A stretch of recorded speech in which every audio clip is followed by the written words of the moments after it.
ભારતના ખેડૂતો પર કેન્દ્ર સરકાર દ્વારા સ્થાપિત વટહુકમના 3 કાયદાઓ જેનો ભારતના જુદા જુદા રાજ્યના ખેડૂતો દ્વારા વિરોધ પ્રદર્શન થઈ રહેલ હતો અને એ અનુસંધાને તારીખ 8/12ના સમગ્ર ભારત બંધનું એલાન કરવામાં આવ્યું હતું।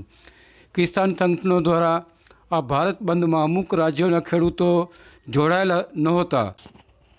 ગુજરાત રાજ્યના જિલ્લાના કલેક્ટરો દ્વારા 144ની કલમ લગાડવામાં આવેલ હતી અને ખેડૂતો પ્રદર્શન કરી રહેલ રાજકીય અગ્રણીઓ કે ખેડૂતોને પોલીસ તંત્ર દ્વારા બળપ્રયોગ કરી ધરપકડ કરેલ હતી। મુન્દ્રા કોંગ્રેસ દ્વારા કૃષિ બિલ સળગાવી અને તેની હોળી કર્યા બાદ મુન્દ્રામાં ભારત બંધમાં શાંતિપૂર્ણ રીતે અમલ કરાવતા કોંગ્રેસના આગેવાનોની પોલીસ દ્વારા બળપ્રયોગ કરી અટકાયત કરવામાં આવી હતી।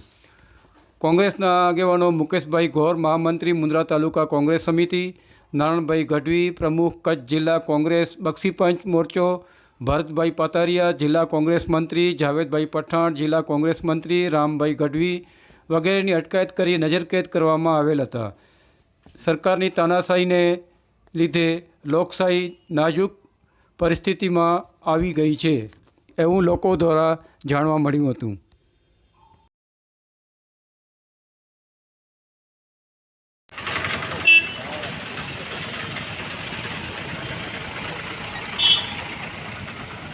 जय जवान, जय जवान, जय जवान, जय किसान, जय जवान, जय किसान, जय जवान, जय किसान, जय जवान, जय किसान, जय जवान, जय किसान।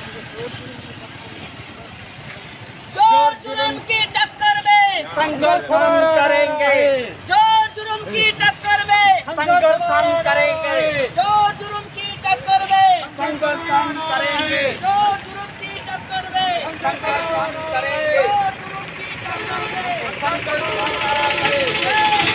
जय किसान, जय किसान, जय किसान, जय जवान, जय किसान, जय जवान, जय किसान, जय जवान, जय किसान, जय जवान, जय किसान।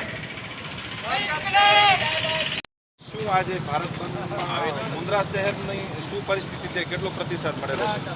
ખાસ કરીને 8 ડિસેમ્બરના સમગ્ર ઇન્ડિયા ભારતની અંદર જે કિસાનો દ્વારા કૃષિ બિલના વિરોધના અનુસંધાને ભારત બંધનું એલાન કરવામાં આવ્યું છે એ એલાનને અનુસંધાને મુન્દ્રા તાલુકા કોંગ્રેસ સમિતિ અને મુન્દ્રા શહેર કોંગ્રેસ પરિવાર દ્વારા તારીખ 4/12/2012ના જિલ્લા મથકે ધરણા અને આવેદનપત્ર કિસાન સમર્થનને આપી અને કરવામાં આવ્યો હતો।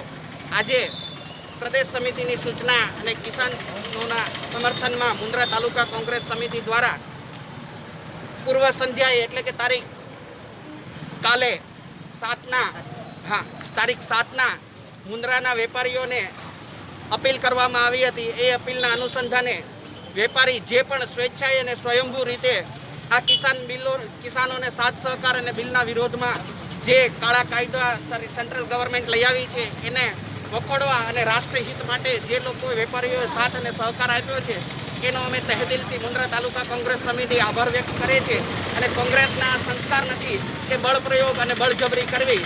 જે પણ વેપારીઓએ કિસાનોના સમર્થનમાં જે કાંઈ સાથ સહકાર આપ્યો છે એનો મુન્દ્રા તાલુકા કોંગ્રેસ સમિતિના મહામંત્રી તરીકે કિસાન અગ્રણી ભાઈ શ્રી નારાયણભાઈ, ભરતભાઈ પાતરિયા, જાવેદભાઈ પઠાણે વગેરે મિત્રોએ 144 અને કાયદાનું અને કાનૂનનું પાલન કરવાના હેતુસર આજે અમે અહીંથી દેખાવ અને સૂત્રોચ્ચાર દ્વારા કૃષિ બિલનો વિરોધ કરીએ છીએ। મુકેશભાઈ, કચ્છમાં મોટા ભાગમાં આપણે જોઈએ તો આ ઉગ્ર આંદોલનની જે આપણે ભારત બંધનું એલાન હતું એમાં ખાસ વેપારીઓનો કોઈ સાથ સહકાર અત્યારે હાલ સુધી જોવા નથી મળતું, બપોર પાછળનું ખબર નથી। આના પાછળ શું તમને લાગે છે? 144ની ધારા કે સરકાર તરફથી કોઈ દબાવ કરવામાં આવ્યો હોય કે શું? હવે વેપારીઓ આ ભારત બંધને હવે નથી જોડાતા કે શું લાગે છે તમને? ખાસ કરીને રાજ્ય સરકાર દ્વારા આપ સૌ જાણો છો એ રીતે ગુજરાત પોલીસ કમિશનર દ્વારા કાલે એક પ્રેસ કોન્ફરન્સમાં એકાએક 144ની કલમ લાગુ કરી અને એ સ્પષ્ટ કરવા માગે છે કે રાજ્ય સરકારનો બ્યુરોક્રેસી ઉપર પ્રેશર હોય અને ડેમોક્રેસીની અંદર બ્યુરોક્રેસી જ્યારે હાવી થઈ રહી છે અને વેપારીઓને પણ ભયમાં ફેલાવી અને વેપારીઓ આ બંધમાં ન જોડાય એના માટે આ સરકારે નિષ્ફળ પ્રયાસો કર્યા છે।